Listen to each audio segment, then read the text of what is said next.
इय्याका नअबुदु व इय्याका नस्तईन।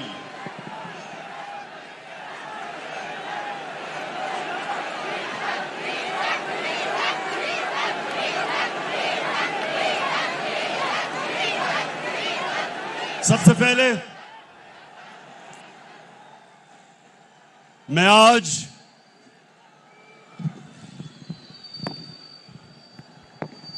अपनी कौम का शुक्रिया अदा करता हूं। आपका मैं दिल से शुक्रिया अदा करता हूं कि आप जिस तरह मेरी कॉल पे हर पाकिस्तान के कोने से आज यहां आए, मेरा दिल से मैं आपकी अप्रिसिएशन और शुक्रिया अदा करता हूं। बहुत बहुत शुक्रिया आपका। मैं अपनी टीम जो ऊपर बैठी है, मेंबर्स पार्लियामेंट, मैं आज इस स्टेज से आपको खराज तहसीन पेश करता हूं कि मुझे पता है कि जिस तरह की आपको लालच दी गई, पैसे ऑफर किए आपको, जिस तरह हर किस्म की आपके ज़मीर को खरीदने की कोशिश की गई, मैं आज आपको खराज तहसीन पेश करता हूं कि माशाअल्लाह आपने मुझे खुश किया। मुझे फख्र है आपके ऊपर।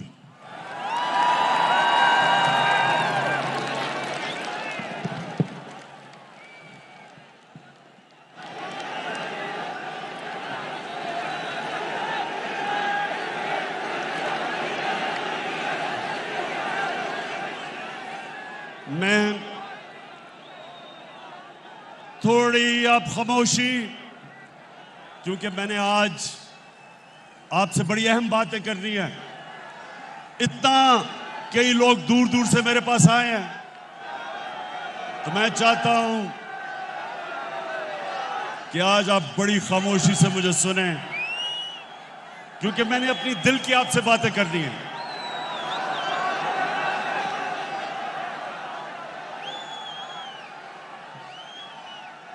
मेरे पाकिस्तानियों,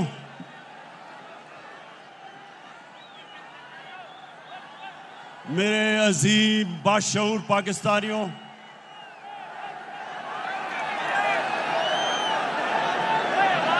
शुक्रिया, बहुत बहुत शुक्रिया।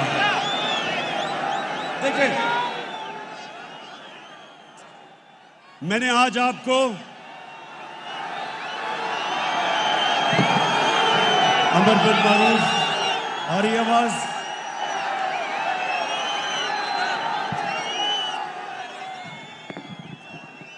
मैंने अमर बिन मारूफ पे आपको जो दावत दी, उसका क्या मतलब था कि पाकिस्तानियों ये याद रखें कि हमारा मुल्क एक नजरिए के तहत बना था, और वो नजरिया जो पाकिस्तान का था वो एक इस्लामी फलाई रियासत थी, जो कि मदीना के असूलों के ऊपर खड़ा करना था हमने। तो मेरे से लोग पूछते हैं, इमरान खान तुम दीन की इतनी बातें क्यों करते हो? मेरे से लोग पूछते हैं कि आप दीन को सियासत के लिए क्यों इस्तेमाल करते हैं? तो मैं आज आपको सबके सामने पहले ये जो मेरे दिल की बात है वो ये कि आज से 25 साल पहले जब मैंने अपनी जमात बनाई थी, तो मैं सिर्फ इसलिए सियासत में आया था कि हम जो नजरिया पाकिस्तान,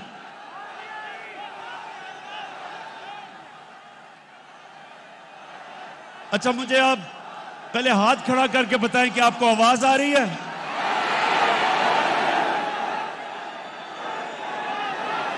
सबको आवाज आ रही है? उधर नहीं आ रही? अच्छा एक मिनट, जिनको आवाज नहीं आ रही वो हाथ खड़ा करें।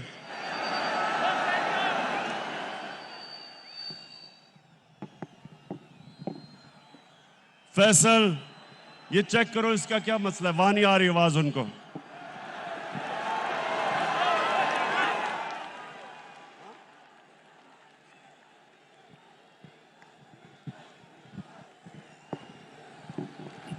स्पीकर से लोग उतर जाए। आपसे गुजारिश है कि स्पीकर्स जो लगे हुए हैं उनसे आप उतर जाए ताकि आपको आवाज सही जाए।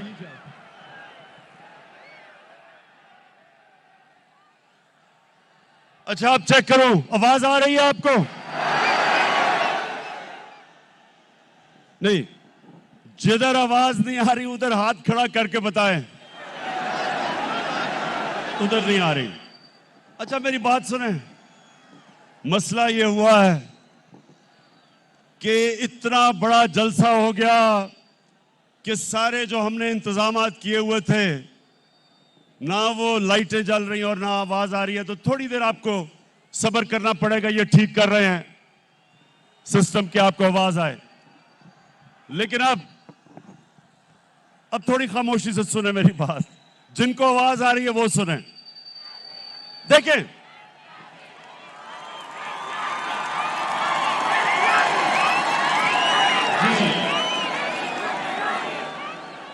मेरे पाकिस्तानियों, जब मैंने सियासत शुरू की तो मेरा एक मकसद था कि मेरा मुल्क जिस नजरिए के तहत बना था, आ गई आवाज? हाथ खड़ा करके बताएं आवाज आ गई है? नहीं तो तुमने इतनी मेरी अहम तकरीर आज मिस कर देनी थी। अच्छा सुने, मैंने बड़ी बातें आपसे करनी है और आखिर में जो मैं बात करूंगा वो सबसे अहम है। शाह महमूद कुरैशी ने जो बात की थी कि एक बाहर से मुदाखलत हो रही है पाकिस्तान में, उसके ऊपर मैं बाद में बात करूंगा। उससे पहले मेरे पाकिस्तानियों, मैं जो चीज आपने समझनी है कि जब तक हम अपने नजरिए पे नहीं खड़े होंगे पाकिस्तान कौम नहीं बनेंगे। हमें लोगों का हजूम होगा। कौम नजरिए पे बनती है और वो नजरिया क्या था? पाकिस्तान का नजरिया क्या है? कितने लोगों को पता है कि ये किस नजरिए के तहत बनी थी? मैं आपके सामने आज ये वाज़ेह करता हूं कि मुझे भी बड़ी देर तक पाकिस्तान का नजरिया नहीं पता था। मुझे पता कैसे चला? 18 साल की उम्र में बाहर गया, यूनिवर्सिटी बाहर पढ़ी, फिर मैं क्रिकेट खेलता था, आधा साल दुनिया में बाहर फिरता था। तो मैं जो पाकिस्तान के नजरिए पे आया हूं, मेरे पाकिस्तानियों, अपने जाती तजर्बे के ऊपर। और वो क्या था? जैसे जैसे मुझे दीन की समझ आनी शुरू हुई तो मुझे एक चीज मेरे ज़हन पे आई कि जो अल्लाह मुसलमानों को कहता है, हमारे नबी सल्लल्लाहु अलैहि वसल्लम ने मदीना का निजाम बनाया था, वो पाकिस्तान में तो नजर नहीं आ रहा, लेकिन वो मगरबी दुनिया में मुझे नजर आ रहा था। मुझे आहिस्ता आहिस्ता पता चला कि मोहम्मद अब्दू जो 100 साल से पहले यूरोप गए तो उन्होंने एक जुमला कहा। नौजवानों, उन्होंने जुमला ये कहा कि यूरोप में मुझे मुसलमान तो नहीं नजर आए, लेकिन बड़ा इस्लाम नजर आया। और वापस जब वो मिस्र गया तो कहता या मुसलमान तो बड़े हैं लेकिन इस्लाम नहीं नजर आ रहा। तो मैंने अपने तजर्बे से जो मैंने मगरबी माशरे को समझा, तो मुझे पहली दफा समझ आया कि फलाई रियासत क्या होती है। पाकिस्तान में तो कोई फलाई रियासत नहीं थी। मैं जब पहली दफा बरतानिया गया तो पहली दफा मैंने समझा कि फलाई रियासत क्या है। बरतानिया में एक आम आदमी के लिए अस्पताल में मुफ्त इलाज, उसके बच्चे के लिए मुफ्त तालीम। वो बेरोजगार होता था तो हुकूमत पैसे देती थी, अनएम्प्लॉयमेंट बेनिफिट्स। वो अदालत में जाता था तो हुकूमत उसको वकील करके देती थी। ये पहली दफा हमने देखा। और यही मेरे नबी सल्लल्लाहु अलैहि वसल्लम ने मदीना की रियासत में दुनिया की तारीख की पहली फलाई रियासत बनाई थी, जिधर पहली दफा रियासत ने जिम्मेदारी ली थी अपने बेवों की, यतीमों की, गरीबों की, बूढ़ों की, मजदूरों की। ये पहली दफा मुसलमानों की रियासत में ये चीज आई थी। तो ये तो मैंने यूरोप में देखी, स्कैंडिनेविया में देखा कि वो किस तरह अपने गरीब तबके को ऊपर उठाते हैं। और हाल ही में चाइना में देखा कि पिछले 30 साल में चाइना ने 70 करोड़ लोगों को गुर्बत से निकाला। ये वो हमारे नबी सल्लल्लाहु अलैहि वसल्लम के जो अहकामात थे उन पे चल रहे हैं। पाकिस्तानियों, ये याद रखें कि हमारे नबी सल्लल्लाहु अलैहि वसल्लम रहमतुल आलमीन थे। हमारा जो खुदा है वो रब्बुल आलमीन है, सब इंसानों के वो खुदा हैं। और हमारे नबी सब इंसानों के लिए रहमत बन के आए। इसका मतलब क्या कि जो भी इंसानी माशरा उनके अहकामात पे चलेगा, अल्लाह की बरकत आएगी। वहां उस माशरे पे अल्लाह की नेमतें आएंगी।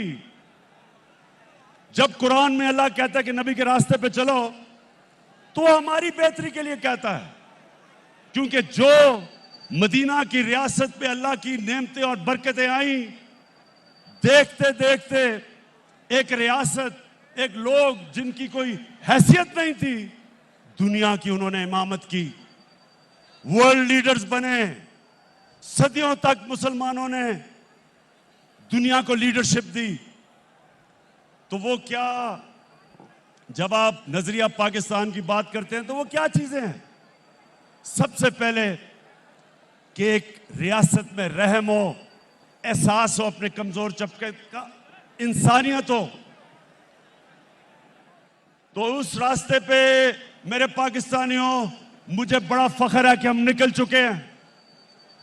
हम वो मुल्क हैं जो किसी भी दुनिया की डेवलपिंग वर्ल्ड, जो मुल्क तरक्की कर रहे हैं, किसी मुल्क के अंदर भी यूनिवर्सल हेल्थ कवरेज नहीं है। हर हमने खानदान को हेल्थ इंश्योरेंस दी 10 लाख रुपए की। ये हमने अपने नबी की सुन्नत पे चल के, कि एक आम आदमी जिसके पास पैसे नहीं, जिस घराने में गुर्बत हो, उधर उनको सबसे बड़ा मसला होता है कि कोई बीमार हो जाए, क्योंकि उनके पास पैसे नहीं होते। तो मेरे पाकिस्तानियों, मुझे फख्र है आज कि पाकिस्तान में वो हम हेल्थ इंश्योरेंस लेके आए हैं कि गरीब से गरीब आदमी एक प्राइवेट हॉस्पिटल में अपना जाके इलाज करवा सकता है, जिधर वो सोच भी नहीं सकता था पहले, तसव्वुर भी नहीं था। उसके अलावा हमारा जो एहसास का प्रोग्राम है, पाकिस्तान की तारीख में कभी इतना पैसा खर्च नहीं किया गया अपने कमजोर तबके को ऊपर उठाने के लिए। हमारा राशन है वो हम शुरू कर रहे हैं 2 करोड़ खानदान के लिए। ताकि उनको महंगाई के अंदर सहारा दिया जाए। हमारी नौजवानों, हमारा कामयाब पाकिस्तान का प्रोग्राम है, जिधर 20 लाख खानदानों को हम 5 लाख रुपए एक फर्द को कर्जा दे रहे हैं सूद के बगैर, जिधर 20 लाख उसी खानदान को कर्जा दे रहे हैं सूद के बगैर घर बनाने का, और उसी खानदान को एक फर्द को टेक्निकल एजुकेशन दे रहे हैं ताकि वो अपना रोजगार कमा सके। ये पहली दफा हमारे मुल्क की तारीख में निचले तबके को ऊपर उठाने की कोशिश हो रही है। और जब मेरे नौजवानों, हमारे पास टैक्स पे पैसा आया, हमारा टैक्स बढ़ा, तो सबसे पहले मैंने काम किया, 250 अरब रुपए की हमने सब्सिडी देके पेट्रोल की कीमत बजाय 10 रुपए बढ़ाने की 10 रुपए कम की।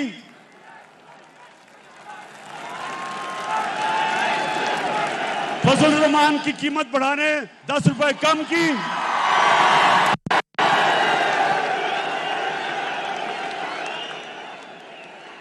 और बिजली की कीमत 5 रुपए यूनिट कम की, 250 रुपए की हमने सब्सिडी दी। और मैं आपको आज यकीन दिलाता हूं कि जैसे जैसे मैं पैसा इकट्ठा करता जाऊंगा, जैसे जैसे मैं टैक्स का पैसा इकट्ठा करता जाऊंगा, वो सारा पैसा मैं अपनी कौम पे खर्च करूंगा। माशाअल्लाह, मेरी कौम का जुनून, इस जुनून को इंशाअल्लाह इस जुनून को हमने काबू करके पाकिस्तान को दुनिया की अजीम कौम बनाना इंशाअल्लाह। सुनते रहे मेरे पाकिस्तानियों, मेरा जो किबला है, मेरा जो नजरिया है, वो मैं 25 साल से उस नजरिए पे खड़ा हूं।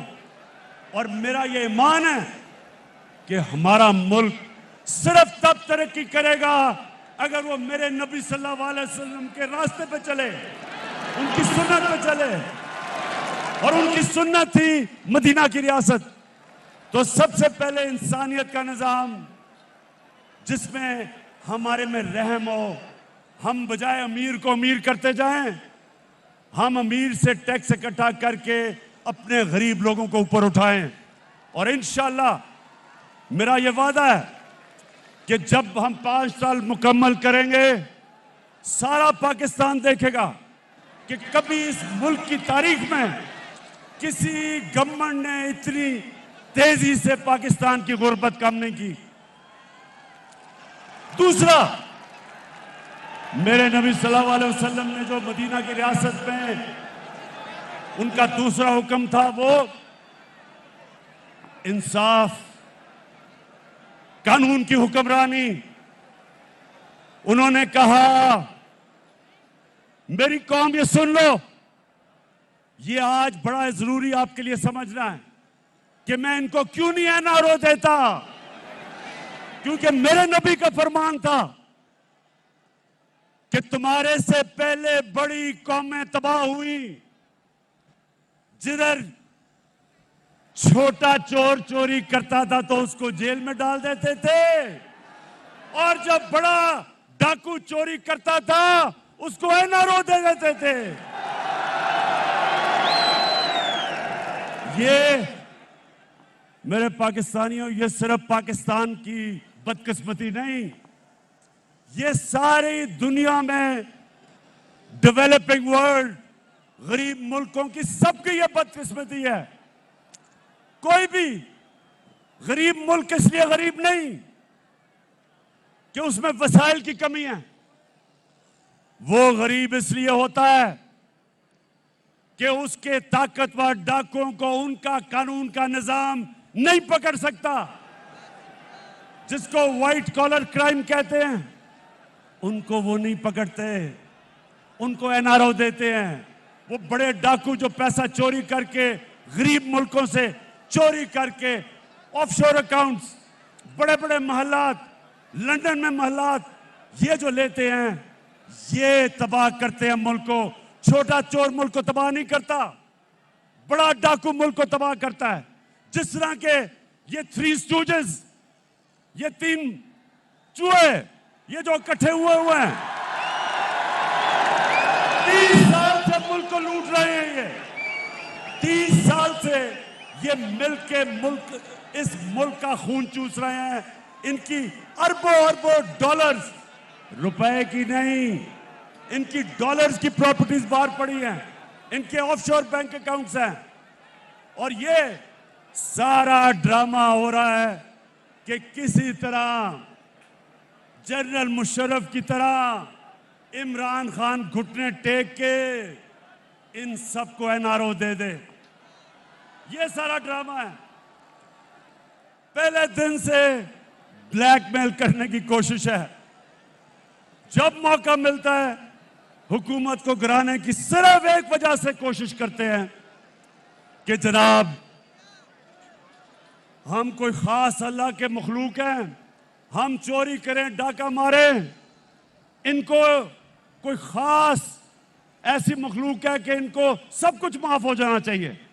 और जनरल मुशर्रफ ने जो इस कौम पे जुल्म किया, इनके प्रेशर में आके अपनी कुर्सी बचाने के लिए, अपनी गवर्नमेंट बचाने के लिए उसने इस मुल्क के ऊपर जो जुर्म किया, इन चोरों को एनआरओ दिया, उसकी वजह से लूट मार हुई 10 साल। आज जो हम बोझ उठा रहे हैं, हम जो इनके लिए हुए कर्जों की किस्तें अदा करने पे जो हम बोझ उठा रहे हैं, वो सिर्फ और सिर्फ इसलिए कि जनरल मुशर्रफ ने अपनी हुकूमत बचाने के लिए इनको एनआरओ दिया। तो ये तैयार हो जाए नौजवानों, इमरान खान जो मर्जी ये कर ले, हुकूमत जाती है जाए, जान जाती है जाए, कभी इनको माफ नहीं करूंगा। अब जो हमारे नबी सल्लल्लाहु अलैहि वसल्लम ने मदीना की रियासत में कानून की बालादस्ती कायम की थी, सुनो मेरे नौजवानों, हजरत अली रज़ियल्लाहु ताला, उनका मुकाम किधर? उनका मुकाम हमारे दिलों में, हमारे दीन में, हमारी तारीख में। वो खलीफा वक्त होते हैं। और एक यहूदी के साथ केस लगता है अदालत में, हजरत अली रज़ियल्लाहु ताला अदालत में उस यहूदी के खिलाफ केस हार जाते हैं। खलीफा वक्त केस हारता है क्योंकि काजी उनके बेटे की गवाही नहीं मानता।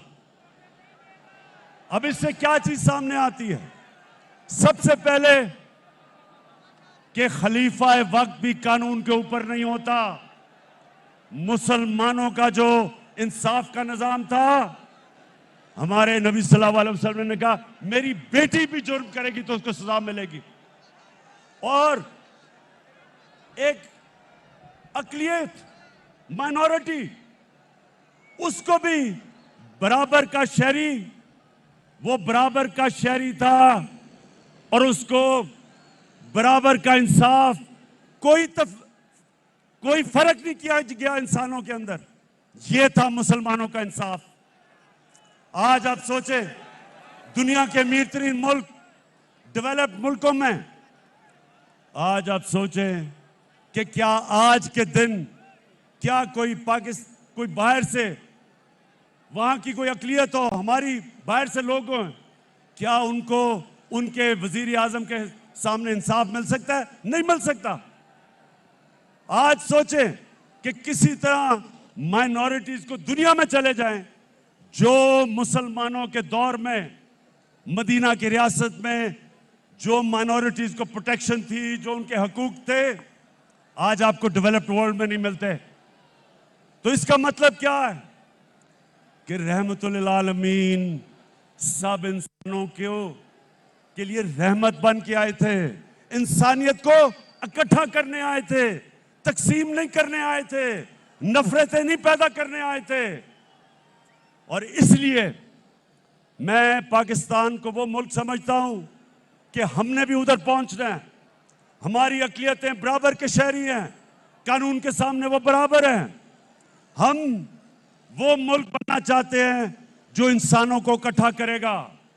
हम वो फॉरेन पॉलिसी लाना चाहते हैं जो किसी के साथ जंग में शरीक नहीं होगा, लेकिन अमन में हम सबको इकट्ठा करने के लिए तैयार हैं। हम वो,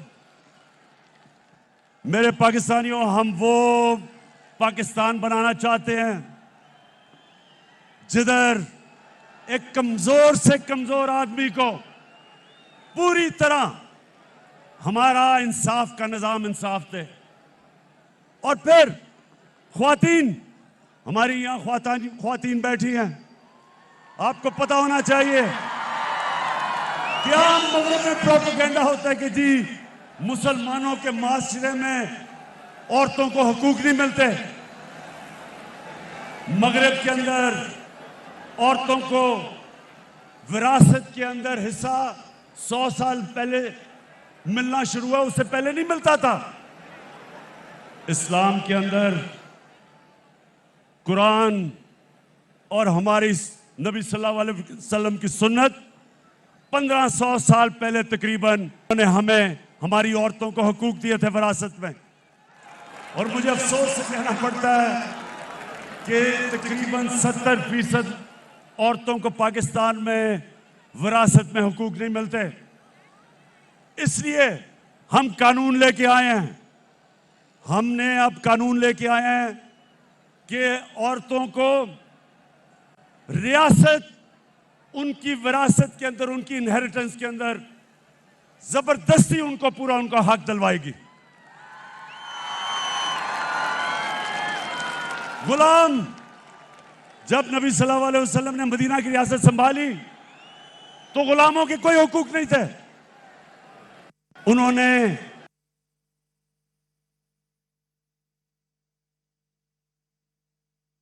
गुलाम रखना है तो उसको एक घर के फर्द की तरह रखो। ये हमारा, नौजवानों, हमारा ये था दीन। मुसलमानों के दौर में गुलाम बादशाह बन गए। हिंदुस्तान में गुलामों ने हुकूमत की, मिस्र में गुलामों ने हुकूमत की, क्योंकि नबी का फरमान था कि उनको एक घर के फर्द की तरह रखो। तो मेरे पाकिस्तानियों, मुझे बड़ा अफसोस होता है जो मैं मदीना की रियासत जिस तरफ हम सफर पर निकले हुए हैं, मैं ये चाहता हूं कि हम घर के मुलाजमों को, उनको भी उसी तरह रखें, उनको भी अच्छा खाना दें, उनके भी हुकूक रखें। वो भी इंसान है। ये हमारी नबी की सुन्नत है। पाकिस्तानियों, सुनते जाओ, मैं आपको सफर बता रहा हूं कि आपका नजरिया क्या है, किस लिए यह मुल्क बना था, अल्लामा इकबाल की क्या ख्वाब थी।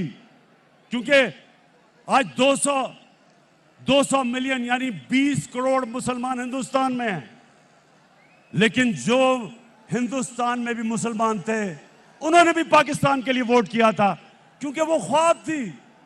वो देखना चाहते थे कि मदीना की रियासत के तर्ज पे मुल्क खड़ा हो। अच्छा, अब सुने, मैं अभी आखिर में आपसे जो मेन बात करने के लिए आप सबको बुलाया, मैं जरा आगे चलूं। जो हमारे मदीना की रियासत में अल्लाह ने हमारी कौम को क्या हुक्म दिया था, अमर बिल मारूफ। इसका क्या मतलब है? इसका मतलब ये कि एक कौम के ऊपर लाजमी कर दिया कि आप जब भी आप देखें कि कोई बदी है, बुराई है, कौम की जिम्मेदारी लगाई कि आप उस बदी और बुराई के खिलाफ जिहाद करें, अच्छाई के साथ खड़े हों, क्योंकि ये कौम को जिंदा रखती है। पाकिस्तानियों, मैं जब आज से तकरीबन 20 साल पहले लंदन में था, इराक के ऊपर हमला करने लगा था अमेरिका और बरतानिया, 20 लाख लोग निकले। बरतानिया में 20 लाख लोग सड़कों पे निकले जंग के खिलाफ। अमर बिल मारूफ, इसको कहते हैं अमर बिल मारूफ, कि उनकी हुकूमत को फायदा भी होना था इराक जंग से, इराक में तेल भी था, लेकिन वो अच्छाई के साथ खड़े हुए, उन्होंने कहा नहीं ये गलत है। इसको अमर बिल मारूफ कहते हैं, इसको जिंदा कौम कहते हैं। और मैं आज सबको देख के मुझे खुशी ये है कि मैंने जब आपको कॉल दी, ये जो लोगों के ज़मीरों का सौदा हो रहा है, एक गवर्नमेंट को गिराने की कोशिश क्या कर रही है, पैसे लगा रहे हैं लोगों को खरीदने के लिए। तो मैं आज आप सबका शुक्रिया अदा करता हूं कि आप इस तादाद में यहां आए और आपने बताया कि आप इस जुर्म में शरीक नहीं। मैंने जरा आपको बस जो मैं बात करने के लिए आखिर में, ये जो साजिश है उसके ऊपर बात करने से पहले मैं सिर्फ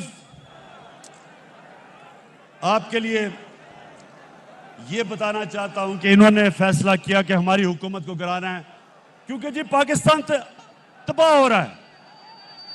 तो नौजवान ये सुन लो, मेरे पाकिस्तानियों जो सुन रहे हो, मैं बड़ी जल्दी आपको बताना चाहता हूं और मैं आज दावा करता हूं कि पाकिस्तान की तारीख में 3.5 साल में किसी हुकूमत ने इस तरह की परफॉर्मेंस नहीं दी जो हमने अपने 3.5 साल में दी है। अच्छा, अब जो यहां मेरे नौजवान हैं, आपने डिसिप्लिन का मुजाहरा करना है, ये बड़ा जरूरी है, क्योंकि आपने मेरी बात सुननी है, इसलिए तंग नहीं करना लोगों को, डिसिप्लिन रहना है। हाथ खड़ा करके बताओ। ठीक, अच्छा जी। अब मैं बड़ी जल्दी आपको बताना चाहता हूं कि हमारी हुकूमत ने क्या किया। डीजल की मैं बाद में बात करूंगा, अभी ठहर जाए।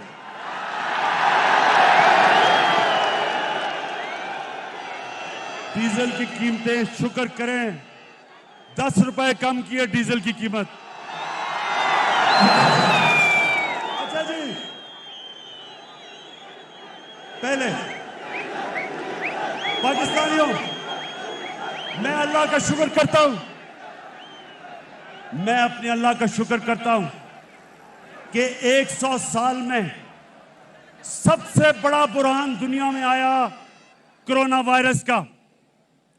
सारी दुनिया बंद हो गई, लॉकडाउन लग गए, गरीब सारी दुनिया में कुचले गए। जब आप एक मुल्क को बंद कर देते हैं तो बेचारा दिहाड़ीदार, टैक्सी वाला, रिक्शे वाला, वेल्डर, पेंटर, वो लोग जो दिहाड़ी कमा के अपने बच्चों का पेट पालते हैं, वो सब बेरोजगार हो जाते हैं। तो जब सारी दुनिया बंद की गई, मेरे पाकिस्तानियों, मैं अल्लाह का शुक्र करता हूं कि मैंने जब अपने मुल्क को बंद नहीं किया, मुझे तनकीद हुई, लोगों ने कहा कि ये इमरान तबाह कर रहा है पाकिस्तान को, सिंध की हुकूमत उन्होंने बंद कर दिया, मेरी बात नहीं मानी। लेकिन आज जो सबसे बड़ा क्राइसिस था दुनिया का, मैं आज फख्र से अपनी कौम के सामने खड़ा हूं और सारी दुनिया ने तस्लीम किया कि जो पाकिस्तान ने कदम उठाए, सारी दुनिया तस्लीम करती है कि अपनी कौम को भी बचाया, कोरोना से बचाया, अपनी माइशत को बचाया, अपने गरीबों को बचाया।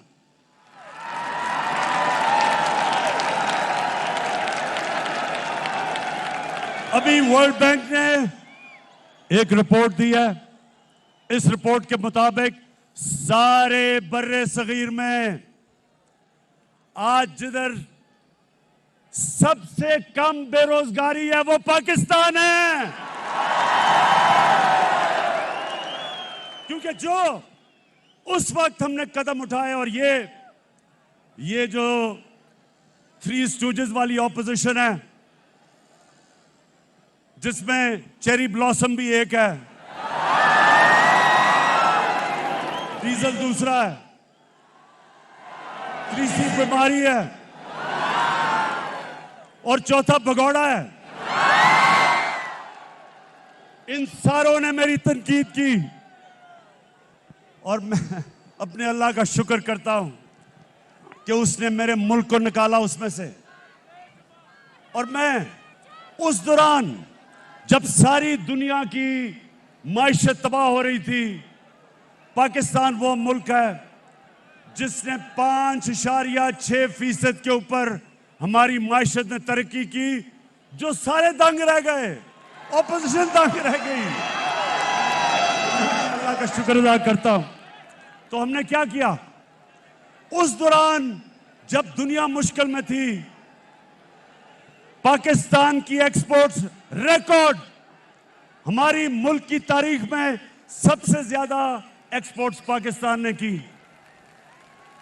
हमने पाकिस्तान की तारीख में सबसे ज्यादा टैक्स इकट्ठा किया। हमने अपने बैरून मुल्क पाकिस्तानियों को उनको इंसेंटिव्स दिए और सबसे ज्यादा पाकिस्तान की तारीख में उन्होंने डॉलर्स पाकिस्तान में भेजे, रेमिटेंसेस पाकिस्तान में भेजी।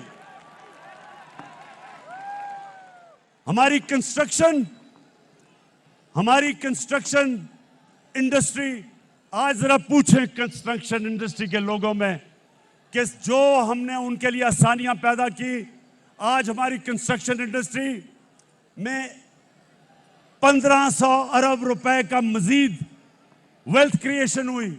कंस्ट्रक्शन इंडस्ट्री के साथ 30 इंडस्ट्री चली, इसलिए हमारे मुल्क में बेरोजगारी नहीं हुई जो सारी दुनिया में कोरोना की वजह से हुई। हमारा जो ज़राअत थी, नौजवानों ये सुनते रहो, क्योंकि 60% पाकिस्तान ज़राअत के ऊपर रहता है, देहात में रहता है। आज आप अपने किसानों से पूछो कि इस मुल्क की तारीख में सबसे ज्यादा पैसा ज़राअत में गया। 5 फसलें पाकिस्तान की तारीख में सबसे रिकॉर्ड फसलें हुई। गंदम रिकॉर्ड, गंदम की फसल रिकॉर्ड, चावल की फसल रिकॉर्ड, मकई की फसल रिकॉर्ड, चावल की फसल रिकॉर्ड, और अभी ये आलू की फसल आई है वो भी रिकॉर्ड तोड़ गई है माशाल्लाह। ये क्यों हुआ? क्योंकि हमने किसानों की मदद की। हमें जो पहले शुगर मिल माफिया किसानों को पैसे नहीं देता था, पूरी तरह कटौती करता था, उनको देर तक, साल तक पैसे नहीं देता था, हमने किसानों के साथ खड़े हुए, हमने अपने किसानों को खड़ा किया, हमने उनको प्रोटेक्ट किया, हमने हुकूक दिलवाए, किसान को पैसा दिलवाया, उसने अपनी जमीन पे पैसा लगाया, जमीन में जब पैसा लगा तो पैदावार बढ़ी, पाकिस्तान का फायदा हुआ। तो मुझे बड़ा फख्र है अपने किसानों पे। और फिर नौजवानों, इंडस्ट्री, आज पाकिस्तान की इंडस्ट्री तेजी से बढ़ रही है। हमारी टेक्सटाइल इंडस्ट्री, आज मजदूर नहीं मिलते टेक्सटाइल फैक्ट्रियों को, क्योंकि वो हमारी इंडस्ट्री चल रही है, रिकॉर्ड एक्सपोर्ट कर रही है, मुल्क आगे बढ़ रहा है, इंडस्ट्रियलाइजेशन की तरफ जा रहा है। नया पैकेज दिया हमने स्मॉल और मीडियम इंडस्ट्री को। आपको चेंबर ऑफ कॉमर्स वाले लोग बताएंगे कि पहली दफा एक हुकूमत अपनी इंडस्ट्री को पूरी तरह अपनी इंडस्ट्रीज के साथ खड़ी है, ताकि जब इंडस्ट्री बढ़ेगी, रोजगार बढ़ेगा, मुल्क में पैसा बढ़ेगा, टैक्स बढ़ेगा, और जब टैक्स बढ़ेगा तो मैं अपनी कौम के ऊपर खर्च करूंगा, आसानियां पैदा करूंगा अपनी कौम की। फिर नौजवानों, ये तैयार हो जाओ, पहली दफा पाकिस्तान में तनख्वाहदार लोगों के लिए, जिनके पास कभी भी पैसा नहीं था अपना घर खरीदने के लिए, हमने पहली दफा पाकिस्तान के बैंकों के साथ मिलकर 30 अरब रुपया उनको सब्सिडी दी। आज पहली दफा बैंक कर्जे दे रहे हैं छोटे लोगों को, जो तनख्वाहदार लोग थे, जो बेचारे किराए के घरों में रहते थे, हमने बैंकों को पैसा दिया, बैंक कर्जे दे रहे हैं। जो आदमी या जो एक खानदान किराए के घर में रहता था, अब उसी किराए पे वो बैंक को किस्तें देगा और वो घर उसका अपना हो जाएगा, अपनी छत होगी। रोटी कपड़ा मकान का किसका नारा था? और मेरे अल्लाह का शुक्र है कि वो काम किससे ले रहा है। फिर तैयार हो जाओ। ये कहते हैं ना कि इस गवर्नमेंट ने किया कुछ नहीं।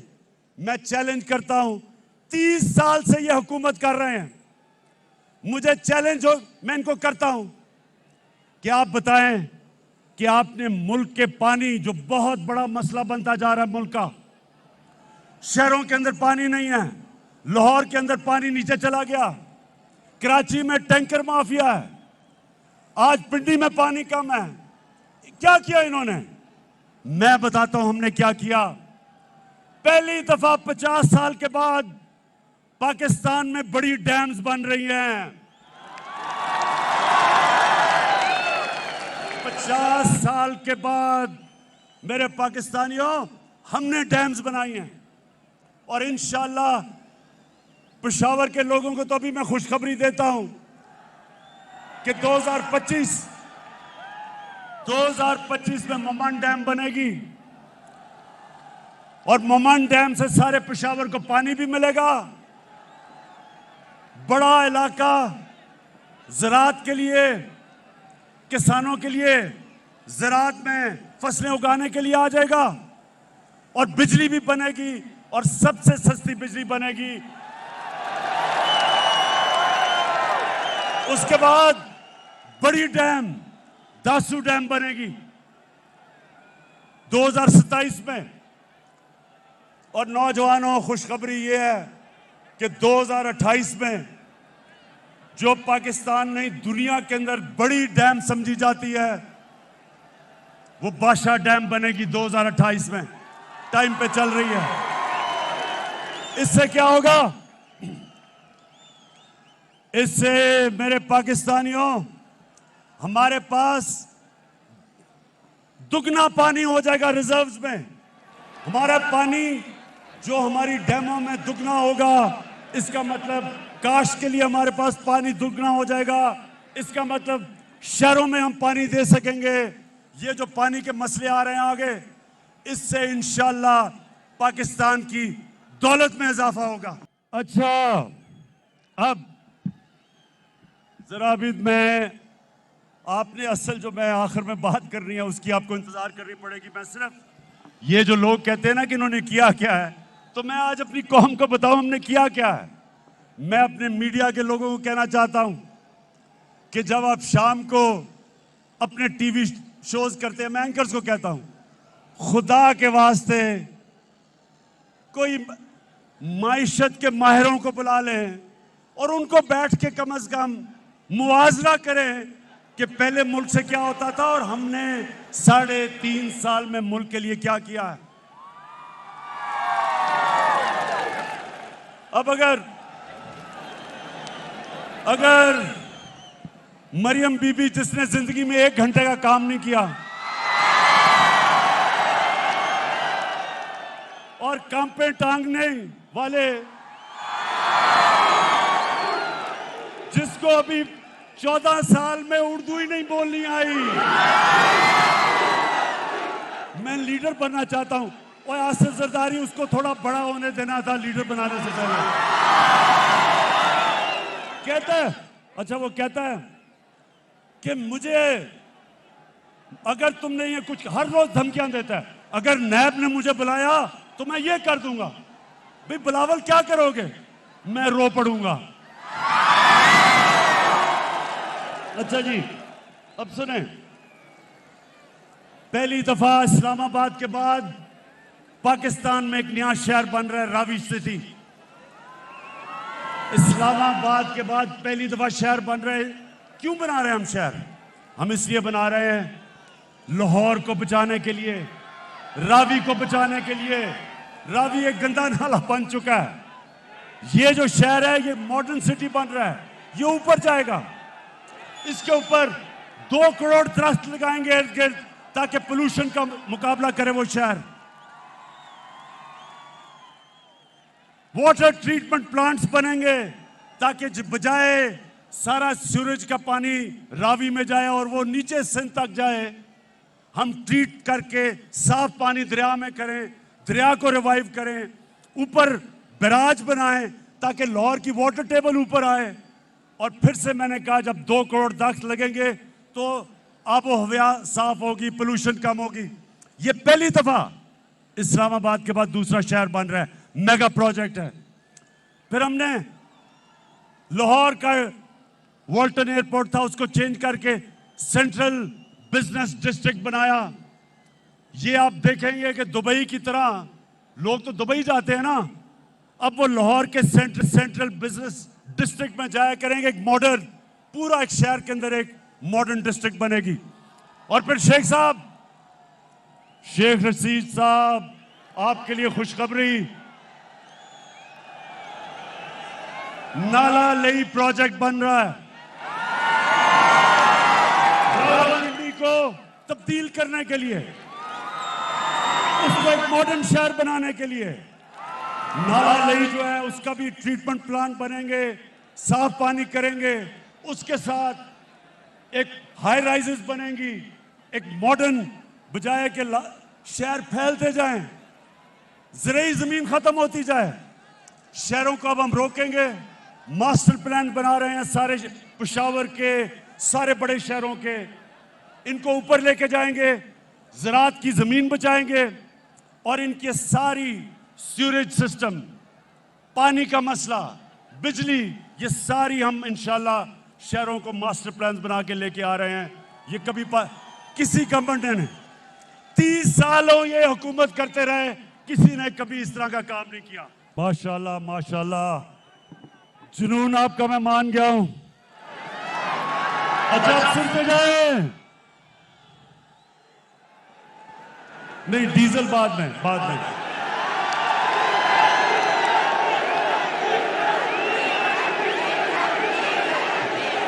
अच्छा सुने मेरे पाकिस्तानी, सुने, क्या मैं आपको बताना चाहता हूं कि करप्ट हुकूमतों में मुल्क को नुकसान क्या होता है और जब एक ईमानदार लोग हुकूमत करने आते हैं तो मुल्क को फायदा क्या होता है। अब सुने जरा, खामोशी से सुनना है, डीजल की बाद में बात करेंगे।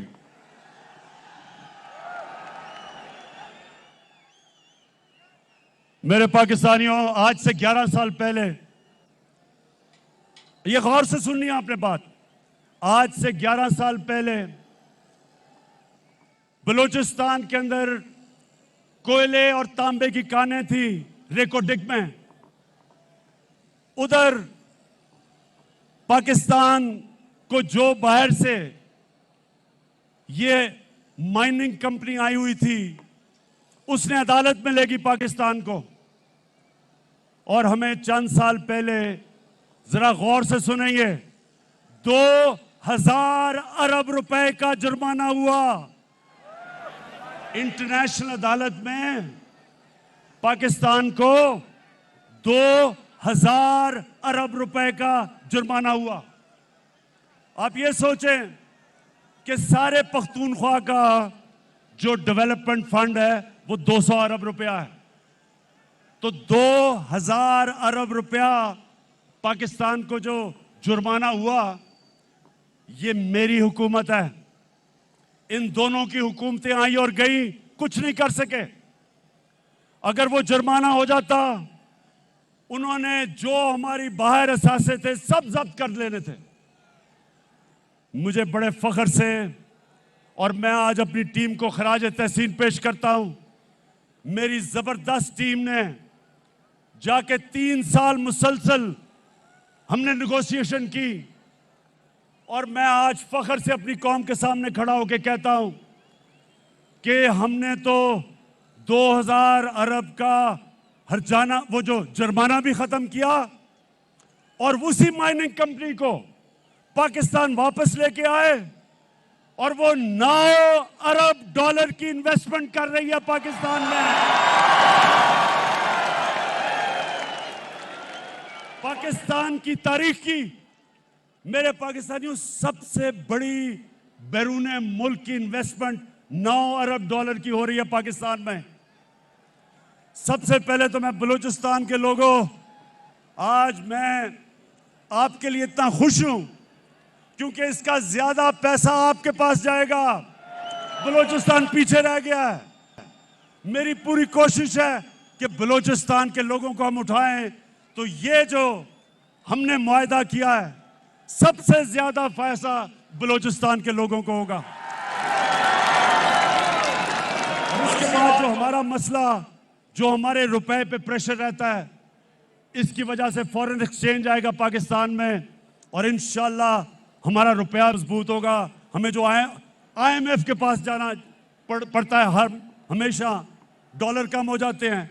इंशाल्लाह ये जब कानें काम करनी शुरू करेंगी सोने की और तांबे की, और ये आपको हैरत होगी पाकिस्तानियों, आपको अंदाजा नहीं है कितना अमीर मुल्क है।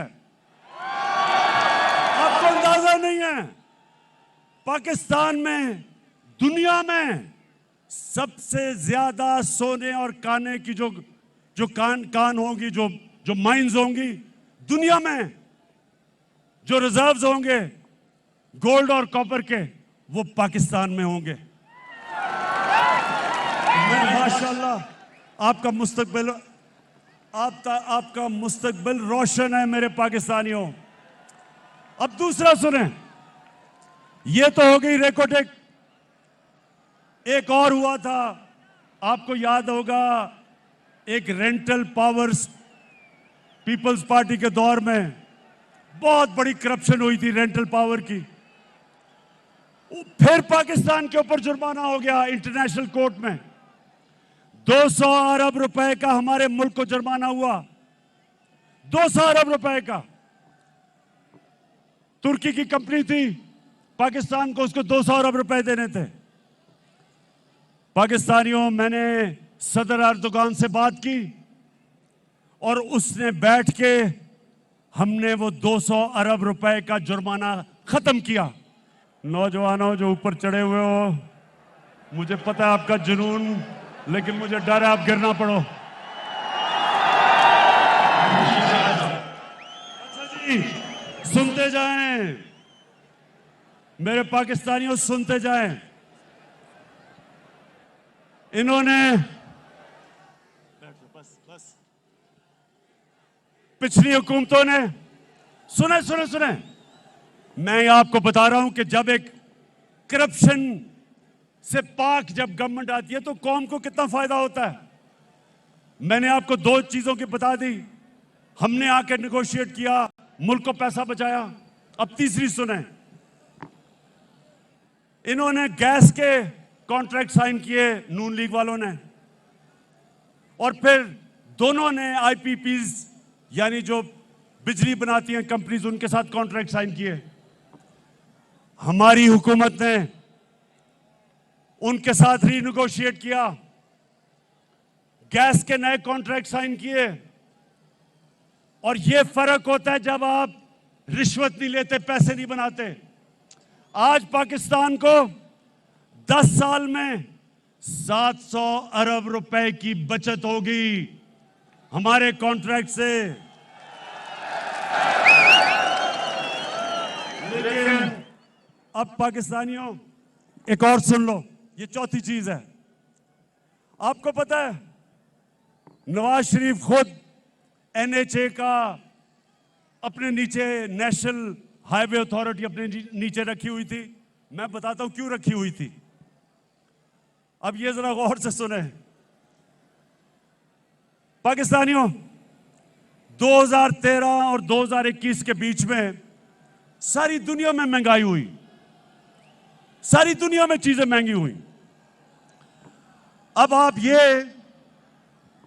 NHA की वेबसाइट पे चले जाएं, वेबसाइट के ऊपर लिखा हुआ है कि 2013 में फी किलोमीटर सड़क कितनी कीमत पे बनती थी और 2021 में सड़क फी किलोमीटर कितनी में बनेगी? अब सोचे ना, 2021 में जाहिर है ज्यादा महंगी हुई होगी क्योंकि महंगाई हो गई, लेकिन मेरे पाकिस्तानियों, आपको हैरत होगी कि नून लीग ने जो 2013 में सड़कें बनाई और जो हमने 2021 में सड़कें बनाई, और ये सारा रिकॉर्ड एनएचए की वेबसाइट पे है, तो जो 2021 में सड़क बनी वो 2013 की जो सड़क फी किलोमीटर बनी 23 करोड़ रुपया सस्ती बनी।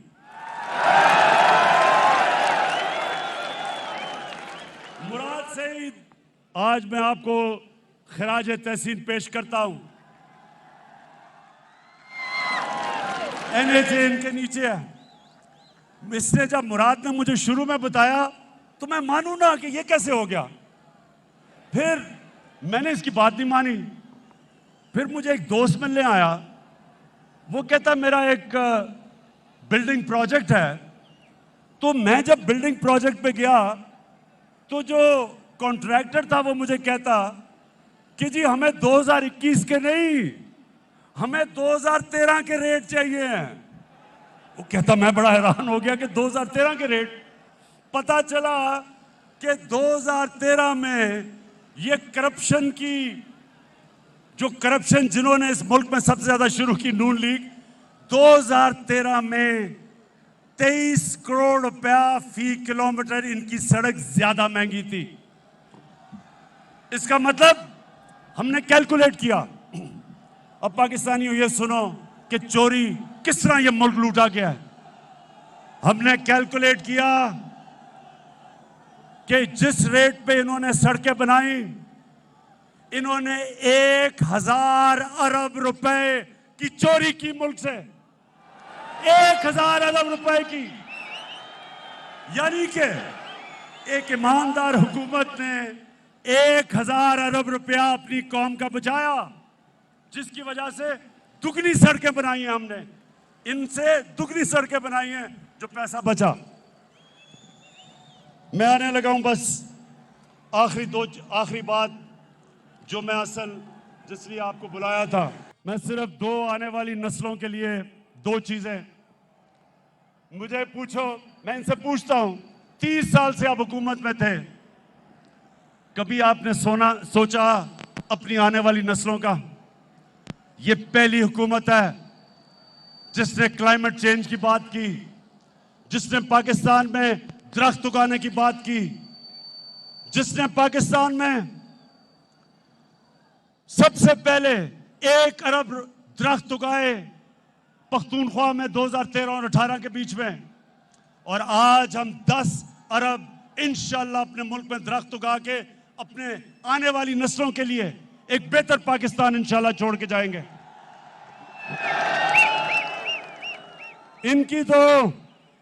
इनको फुर्सत कैसे मिले? इनको तो सारी छुट्टियां, बच्चे सब कुछ लंदन में बैठे हैं, इनको तो पाकिस्तान की क्यों फिक्र हो? ये तो नस्लों की लंदन के लिए तैयारी करवा रहे हैं, घर महलात खरीद रहे हैं। पाकिस्तानियों, जो दूसरी चीज मैं आज आपके सामने, सबके सामने जो कहना चाहता हूं कि आपको अंदाजा नहीं कि हमारा मुल्क में अल्लाह ने किस किस्म की खूबसूरती और किस किस्म की नेमतें बख्शी हैं।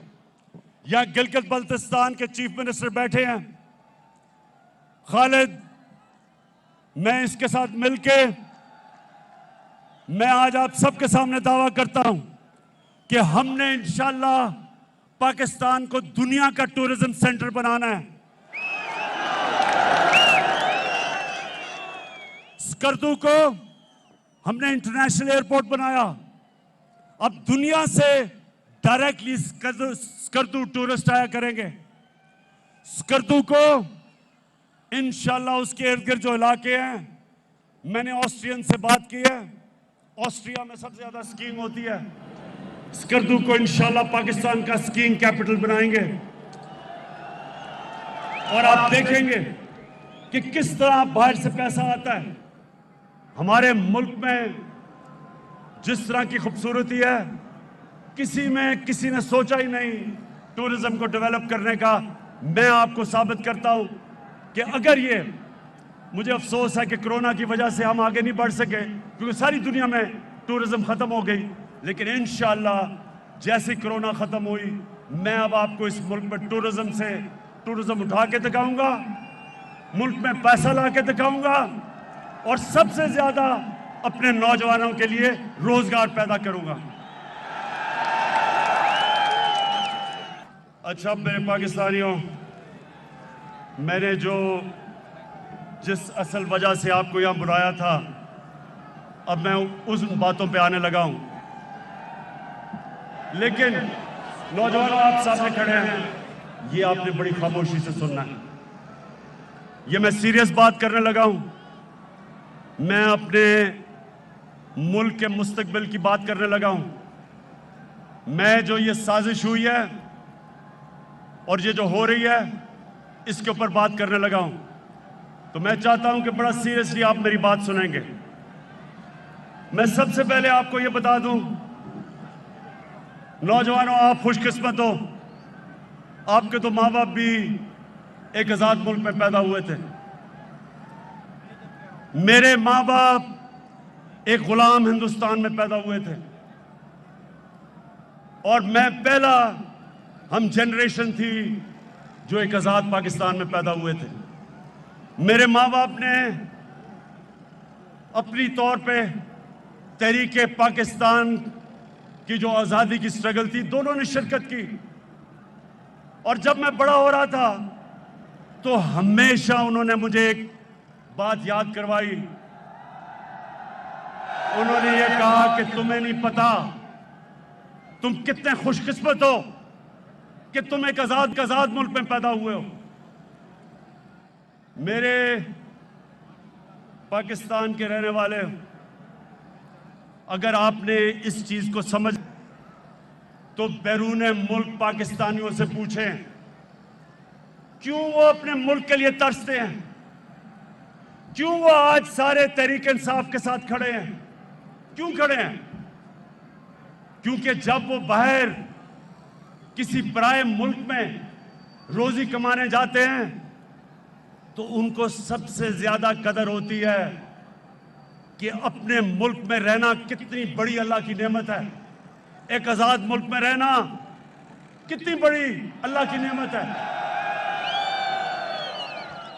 तो मैं जब अपनी पॉलिटिक्स शुरू की थी 25 साल पहले, तो मैंने अपना नस्बुलैन, अपनी जमात का नौजवानों, इय्याका नअबुदु व इय्याका नस्तईन क्यों रखा था? इसलिए रखा था कि अल्लाह तेरी इबादत करता हूं और तेरे से मदद मांगता हूं और किसी के सामने नहीं झुकता।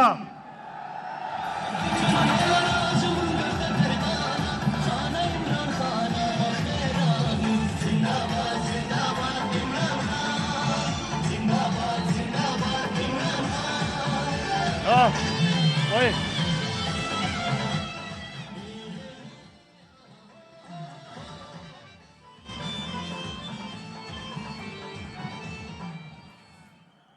ला इलाहा इल्लल्लाह।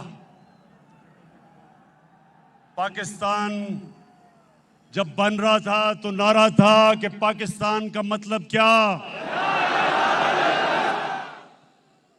ये क्यों नारा था?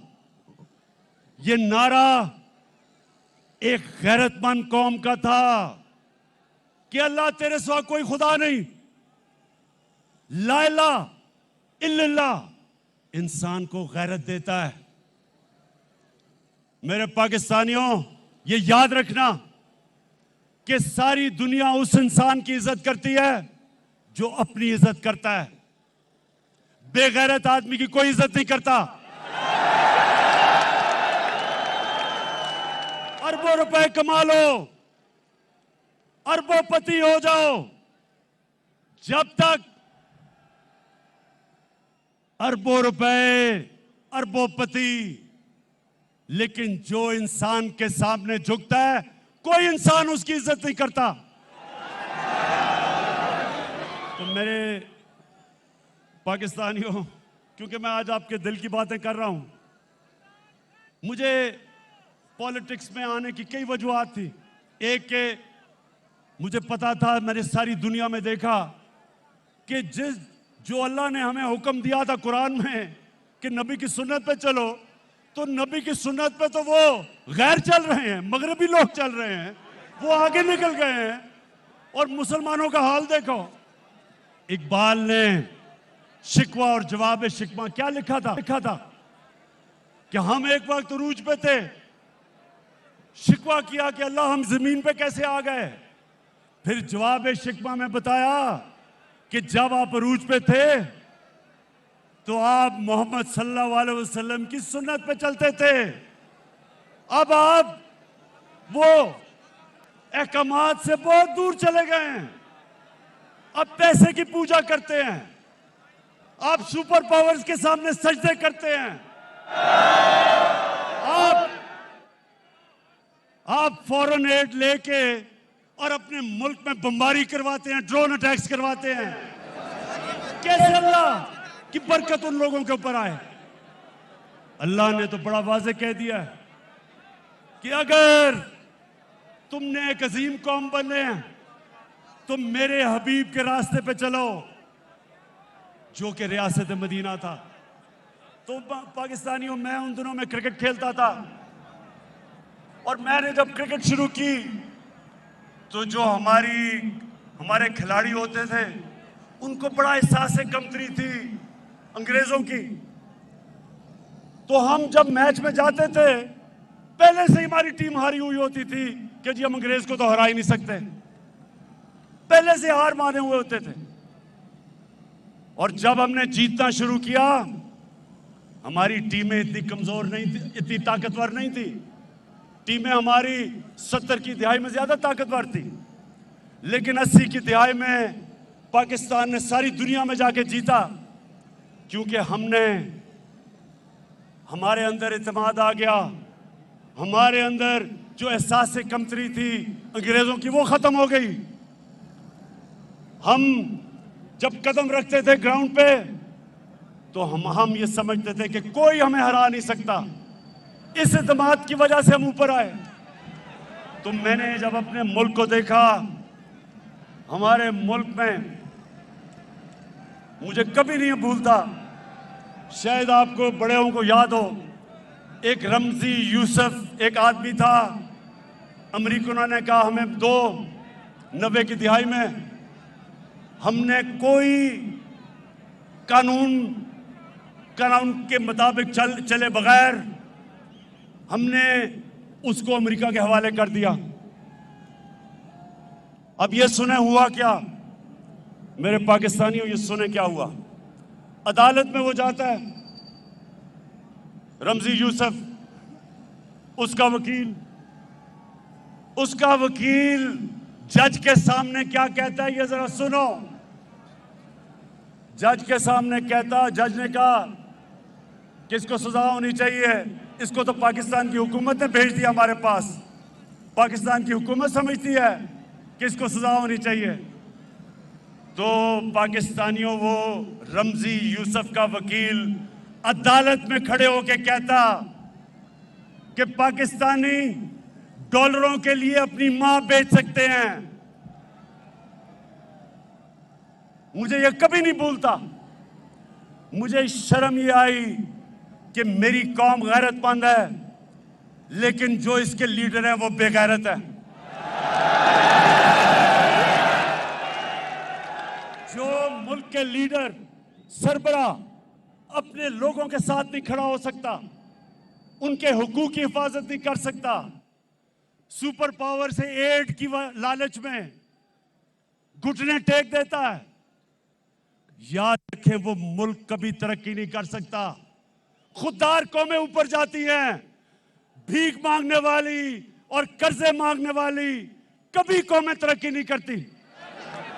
तो मैं जब पाकिस्तान में मैंने सियासत शुरू की, मैंने तब एक बात कही थी कि क्योंकि मेरे दिल में ला इलाहा इल्लल्लाह है, मैं कभी किसी के सामने नहीं झुका और मैं कभी अपनी कौम को किसी के सामने नहीं झुकने दूंगा।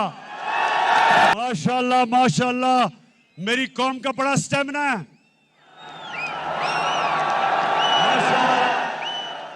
अच्छा, अब ये जो मैं आपके सामने बात करने लगा हूं, ये मैं आपको बता दूं कि मैं बड़ी कम तकरीर लिखता हूं, लेकिन क्योंकि ये बात एक ऐसी है कि मैं ये नहीं चाहता कि मैं जज्बात में आके कोई ऐसी बात कर दूं कि हमारे मुल्क को हमारी फॉरेन पॉलिसी इफेक्ट उससे हो जाए।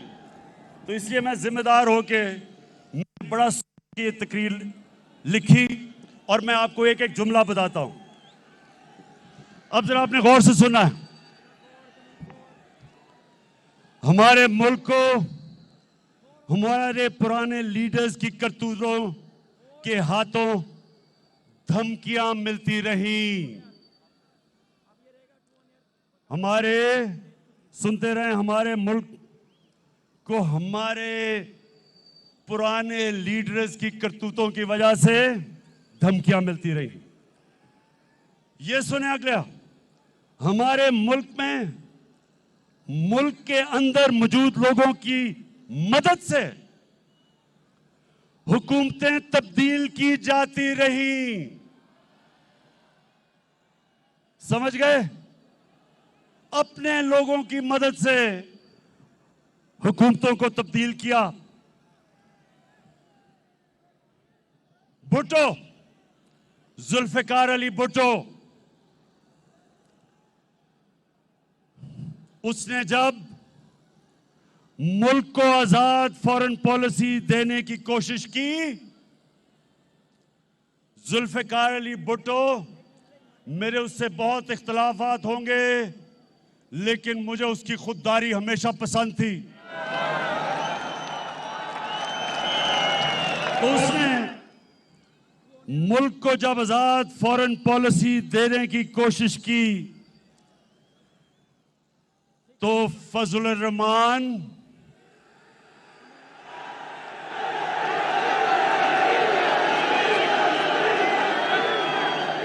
और भगोड़ू नवाज शरीफ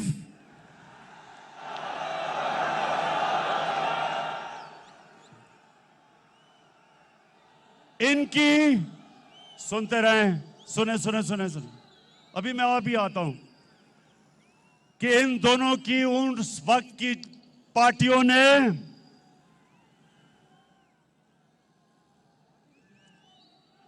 जुल्फिकार अली भुट्टो के खिलाफ तहरीक चलाई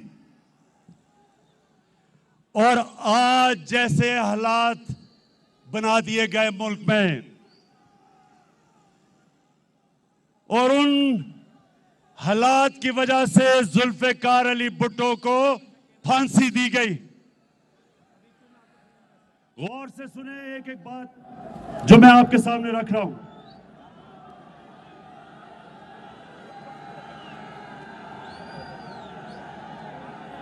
आज क्या हुआ?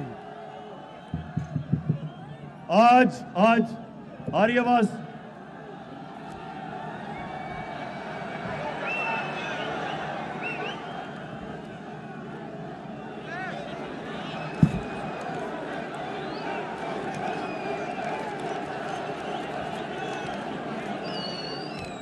ये स्पीकर से लोगों को उतार दीजिए प्लीज। खान साहब की स्पीच सुनने दीजिए। देखिए, ये सबसे अहम चीज मैं कह रहा हूं तो स्पीकर से उतरें क्योंकि लोगों ने सुनना है।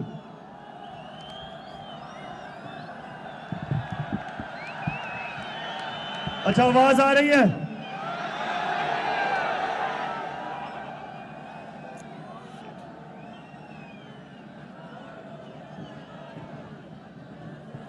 जल्दी इसको ठीक करें।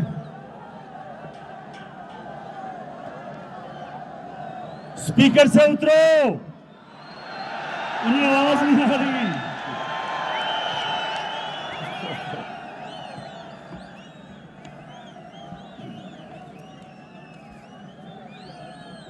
अच्छा सुने, मुझे लगता है आपको बाद में बताना पड़ेगा कि मैंने क्या कहा है। अच्छा जी, आज अच्छा, स्पीकर से दूर है ना, ये बड़ी अहम तकरीब मैंने करनी है। आज उसी भुट्टो के दामाद आसिफ जरदारी सबसे बड़ी बीमारी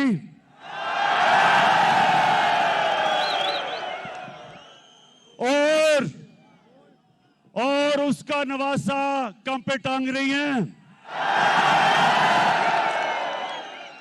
दोनों कुर्सी की लालच में अपने नाना की कुर्बानी को बुलाकर इसके कातलों के साथ बैठे हुए हैं और उनकी वकालत कर रहे हैं। यानी शर्म नहीं आती कि सियासत तो करनी है नाना के ऊपर, और जिन लोगों ने उसको फांसी दिलवाई थी अपनी कुर्सी की खातिर उनके साथ घुसे हुए हैं दोनों अंदर। शर्म करो, शर्म करो।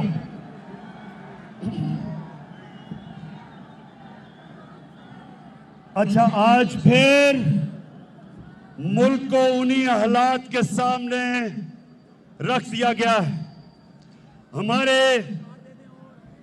अब ये सुने, हमारे मुल्क की जो पॉलिसी है, फॉरेन पॉलिसी, उसको मड़ोड़ने की कोशिश बाहर से की जा रही है। बाहर से हमारे मुल्क की फॉरेन पॉलिसी को मुतासिर किया जा रहा है। इस साजिश का, अब सुने, ये शाह महमूद, आहो उधर उतारो, उधर आवाज नहीं आई। हाँ, शाह महमूद को पता है कि इस साजिश का हमें पिछले महीनों से पता है कि ये साजिश हो रही है, महीनों से। ये जो आज सब इकट्ठे हो गए हैं, ये जो आज कातिल और मकतूल इकट्ठे हो गए हैं, कातिल और मकतूल को इकट्ठे करने वालों के भी, इनको जिन्होंने इकट्ठा किया उनका भी हमें पता है। लेकिन आज वो जुल्फिकार अली भुट्टो वाला टाइम नहीं, वक्त बदल चुका है। सुने, वक्त कैसे बदल गया है पाकिस्तानियों। एक अंग्रेजी में सेइंग है कि you only cross the river once, मतलब कि जब आप दरिया पार कर रहे होते हो तो वो दरिया नहीं रहता, वो पानी निकल जाता है, वक्त निकल जाता है। ये नया टाइम आ चुका है और ये है सोशल मीडिया का जमाना। कोई चीज नहीं छुपती। तो पाकिस्तानी कौम बेदार है। हम किसी की गुलामी कबूल नहीं करेंगे।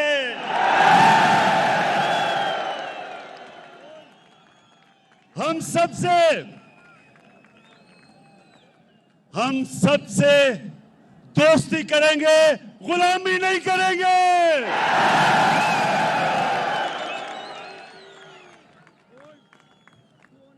अब ये सुने, हमारे मुल्क में बाहर से पैसे की मदद से हुकूमत तब्दील करने की कोशिश की जा रही है। पैसा बाहर से,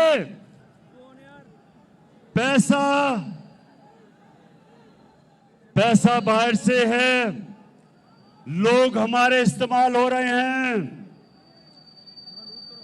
ज्यादातर अनजाने में, लेकिन कुछ जानबूझ के ये पैसा इस्तेमाल कर रहे हैं हमारे खिलाफ। और वो मैं अभी आगे बताता हूं। पाकिस्तानी कौम ने,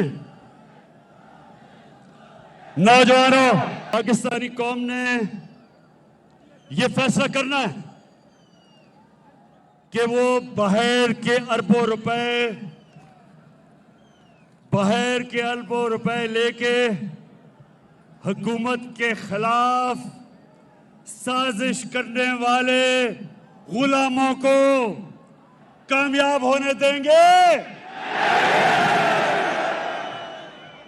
मैं यही इसलिए आपको आज बुलाया था मेरे पाकिस्तानियों, मैंने आपको बुलाया इसलिए था,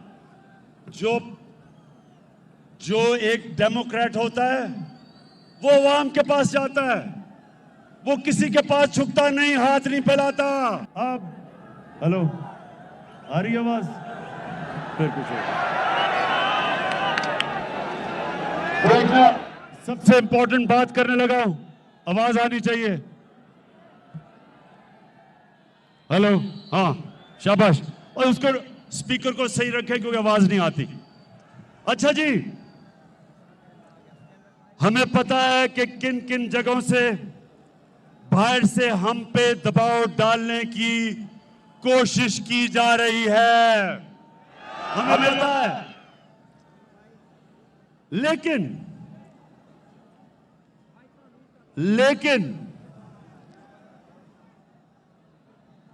हमारे मुल्क की मफाद में लिखकर हम कह रहे हैं कि हमारे मुल्क की मफाद में, लेकिन लिख के हमें धमकी दी गई है। शाह महमूद ने अभी आपसे कोई बात की थी, हमें कहा है कि मुल्क की मफाद, हमें धमकी दी गई है। लेकिन पाकिस्तानियों, हम मुल्क की मफाद पर कोई समझौता नहीं करेंगे। मैं आज कौम के सामने पाकिस्तान की आजादी का मुकदमा रख रहा हूं, आपके सामने। मैं इल्जामात नहीं लगा रहा, अब ये जरा सुने, मैं इल्जामात नहीं लगा रहा, मेरे पास जो ये खत है ये सबूत है, ये मेरे पास जो खत है ये सबूत है। और मैं आज ये सबके सामने कहना चाहता हूं कि कोई भी शक कर रहा है ना इस मेरे खत के ऊपर, कोई भी शक कर रहा है, मैं उनको दावत दूंगा, ऑफ द रिकॉर्ड बात करेंगे। लेकिन मैं आपको खुद देख सकेंगे कि ये मैं किस किस्म की बात कर रहा हूं। अपनी कौम और मीडिया को ये सोचने, हम सबको, हमने ये सोचना है कि हम कब तक ऐसे रहना चाहते हैं। मैं अपनी कौम को भी कह रहा हूं, अपने मीडिया को भी कह रहा हूं कि हम कितनी देर इस तरह गुजारा करेंगे। धमकियां मिल रही हैं। मैं फिर से कह रहा हूं, आज सबके सामने आज दिल खोल के बात कर रहा हूं, बैरूनी साजिश की ऐसी बहुत सी बातें हैं जो मुनासिब वक्त पर और बहुत जल्द सामने लाई जाएंगी। तैयार है ना सब?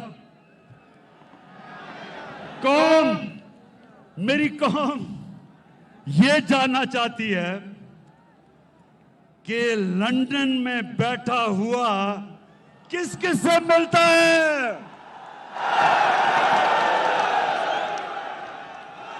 फिर से ये जो गोल मोल गोंगलू किस किस से मिलता है लंदन में बैठा हुआ, और पाकिस्तान में बैठे हुए किरदार किसके कहने के ऊपर चल रहे हैं। पाकिस्तानी किरदार किसके कहने पे चल रहे हैं? आपको अंदाजा है किसके कहने पे चल रहे हैं? बताओ।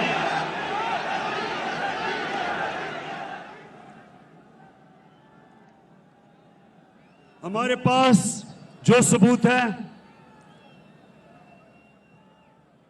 हर चीज को मैं जाहिर कर रहा हूं। जो हमारे पास सबूत है, मैं ये इसलिए आपके सामने बातें कर रहा हूं। इससे ज्यादा मैं तफसील में इसलिए बात नहीं कर रहा क्योंकि मेरी सबसे बड़ी कोशिश होती है कि मेरे मुल्क के मफादात की हिफाजत की जाए। मैं कोई ऐसी बात ना कर दूं कि मेरे मुल्क को नुकसान पहुंचे।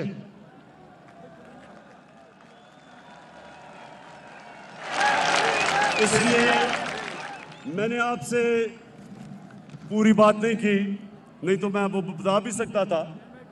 मुझे किसका डर है? मैं तो एक पाकिस्तानी हूं, आपके सामने वो इंसान हूं जिसको मेरा अल्लाह सब कुछ दे चुका है।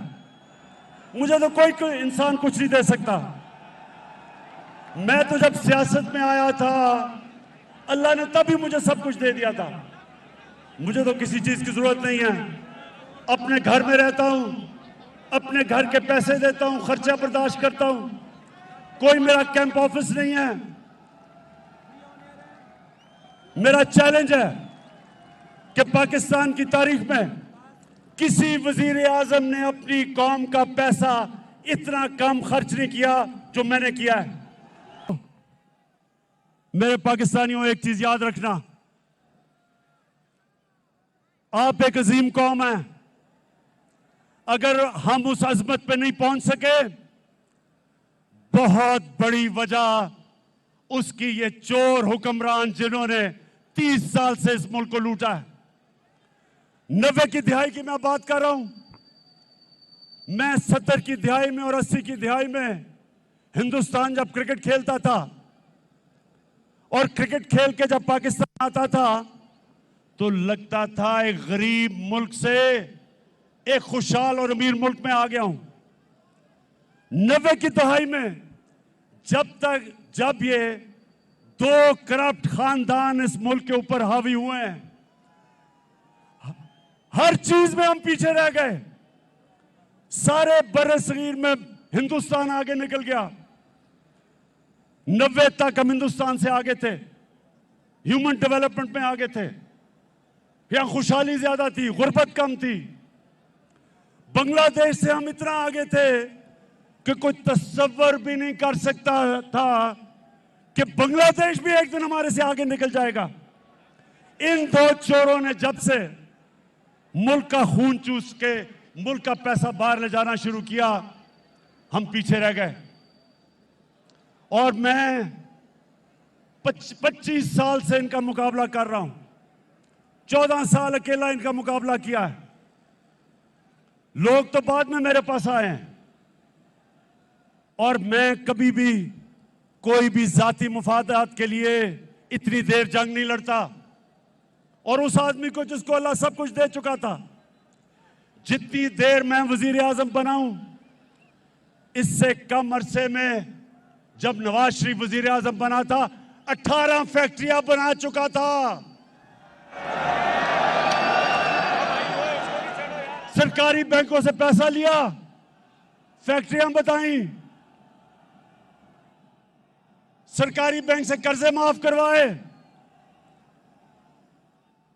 इसको बिजनेस नहीं कहते, इसको डाका कहते मुल्क के ऊपर।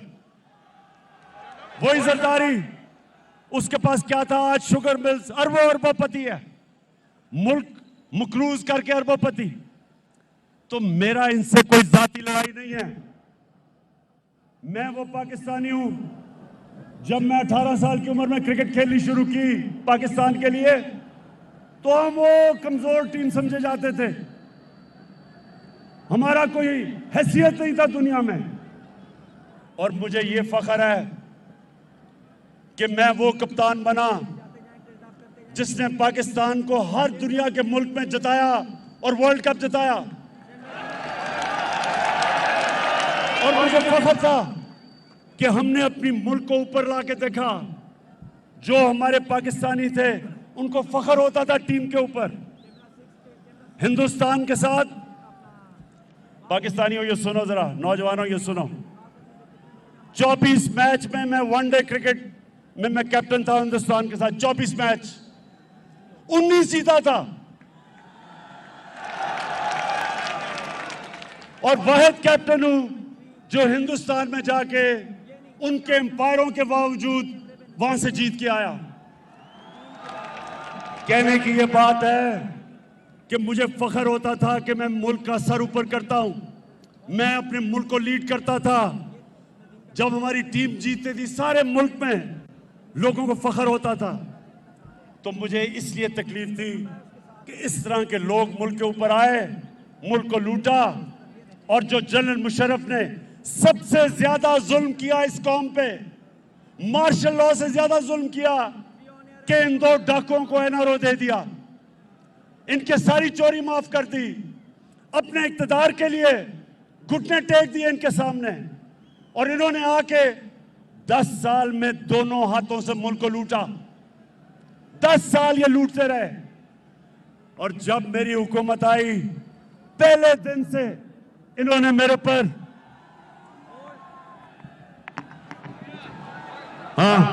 पहले दिन से मुझे ब्लैकमेल करना शुरू किया कि इमरान खान अगर तुमने हुकूमत चलानी है तो हमारी चोरी और डाके माफ करने पड़ेंगे, एनआरओ देना पड़ेगा। तो सुनो,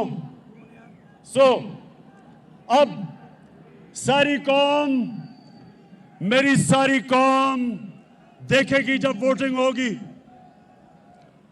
जब पाकिस्तान की पार्लियामेंट में वोटिंग होगी, मेरी कौम सब देखेगी। एक एक आदमी को आप देखना, जो वह वोट डालने जा रहेगा हमारी तरफ से। मैं आज उनको एक पैगाम देना चाहता हूं कि ये ना करना,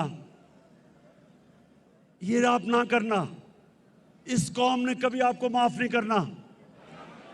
आप जितना मर्जी कहें कि जी वो देखे ना हमारे से हुकूमत ने अच्छा नहीं किया, देखें जी उन्होंने मेरे काम नहीं किए, देखें जी वो महंगाई नहीं रोकी गई। आपके पास जो रास्ता था वो एक ही है, जमहूरियत में एक रास्ता है, रिजाइन करो। अगर आपको हुकूमत नहीं पसंद आ रही तो रिजाइन करो, लेकिन 25 करोड़ रुपए सामने रख के और कहना कि जी तब आपका ज़मीर जाग जाए, वो कौम नहीं मानने लगी। कौम आपको माफ नहीं करेगी, ये कौम आपको माफ नहीं करेगी। सोशल मीडिया का जमाना है, हमेशा जब वो ज़मीर फरोश को प्रेस करेंगे तो आपकी शक्लें आ जाएंगी सामने। और आज मैं अपने नून लीग और पीपल्स पार्टी के एमएनएस को भी आज पैगाम देना चाहता हूं। मुझे ये बताएं कि आपने तो सारा वक्त कहा था कि नून लीग वालों कि जरदारी का पेट फाड़ के चोरी का पैसा निकालना था आपने। तो जब से वो इकट्ठे हुए हैं, चेरी ब्लॉसम और जरदारी जब से ये इकट्ठे हुए हैं, जब से ये इकट्ठे हुए हैं तो इनको भूल गया है, इनको भूल गया है कि जरदारी चोर था। इसका मतलब कि वो सिर्फ चोर बुरा तब तक है जब तक आपके साथ नहीं है। इसका मतलब चोरी बुरी नहीं है, इसका मतलब चोरी बुरी चीज नहीं है। यानी कोई भी, इसलिए तो मैं पाकिस्तानियों, इसलिए मैंने रहमतुल्लिल आलमीन अथॉरिटी बनाई है। मैं अपने बच्चों को बताना चाहता हूं कि नबी की सीरत क्या है, नबी का पैगाम क्या था। दुनिया का सबसे अजीम इंसान बना, दुनिया का सबसे अजीम लीडर वो बने, उनका रास्ता क्या था। इसलिए हमने रहमतुल्लिल आलमीन अथॉरिटी बनाई है कि पाकिस्तान के बच्चे बच्चे को पता चल जाए, अच्छे बुरे की तमीज उसमें आ जाए, वो हक के ऊपर खड़ा हो, वो बदी के खिलाफ खड़ा हो। वो ये ना कहे कि चोरी सिर्फ बुरी तब है जब मेरी ऑपोजिशन चोरी करती है। वो मेरे साथ मिल जाए तो चोरी ठीक है। और पीपल्स पार्टी वाले आप बताओ, 20 साल आप अपने लोगों को बताया कि नवाज शरीफ और शहबाज शरीफ से बड़े डाकू कोई नहीं, तो आप इकट्ठे हो गए हो। और बिलावल, जो तुम पॉलिटिक्स कर रहे हो नाना के ऊपर, ये तो नाना के कातिल हैं जिनके साथ बैठ गए हो।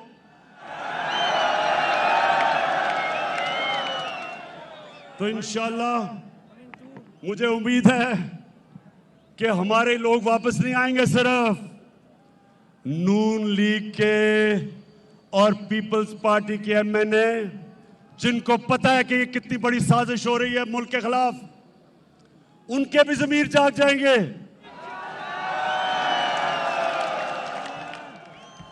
अल्लाह कहता है कुरान में, मैं जब चाहूं किसी को सीधे रास्ते पे लगा सकता हूं, कोई भी सीधे रास्ते पे लग सकता है। तो मैं इन सारे पार्टीज के, नून लीग और पीपल्स पार्टी और फजल रहमान, वैसे फजल रहमान मुझे तुम्हारी समझ नहीं आई।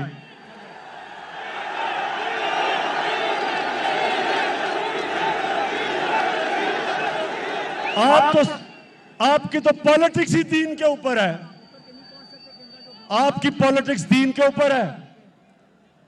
और कौन, अल्लाह किसको, अल्लाह वो किसको सादत बख्शता है कि यूनाइटेड नेशंस में जाके अपने नबी सल्लल्लाहु अलैहि वसल्लम के साथ खड़ा हो और उसकी शान में जो गुस्ताखी होती है, किसको अल्लाह वो इतना बड़ा इनाम बख्शता है कि वो जाके यूनाइटेड नेशंस में इस्लामोफोबिया के खिलाफ रेजोल्यूशन पास करवाता है और 15 मार्च को इस्लामोफोबिया का दिन बनाया जाता है। फजल रहमान, आपको तो अल्लाह ने नहीं ये इज्जत बख्शी, और उसकी वजह है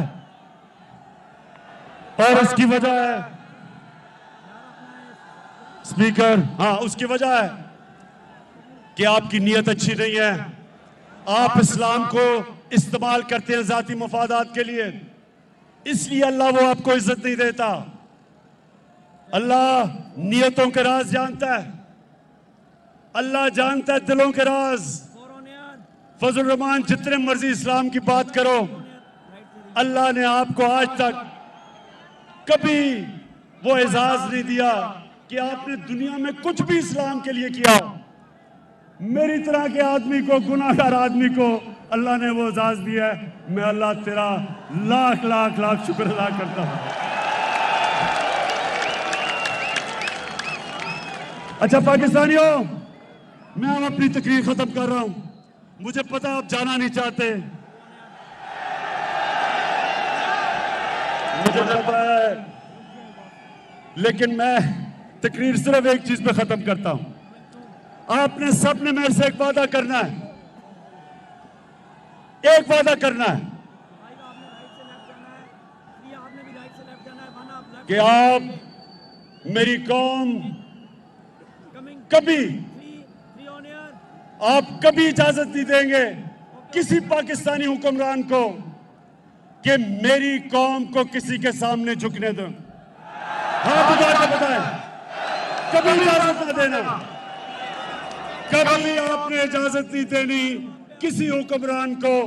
वो किया जो उन्होंने हमारे पाकिस्तान में अमेरिका की जंग लड़के किया, उसमें शिरकत करके 80,000 पाकिस्तानियों की कुर्बानी दिलवाई, हमारे कबायली इलाके को बर्बाद करवा दिया। कबायली इलाके के लोगों के जो मुश्किलात का सामना करना पड़ा, ज़कात देने वाले ज़कात लेने वाले बन गए, 35 लाख लोगों को नकल मकानी करवाई। कभी मेरी कौम, किसी हुक्मरान को आपने इजाजत नहीं देनी कि हमारे मुल्क के मफादात के खिलाफ, हमारे लोगों के हकूक के खिलाफ कोई भी हुक्मरान जाए। पाकिस्तान जिंदाबाद, पाकिस्तान पाइंदाबाद।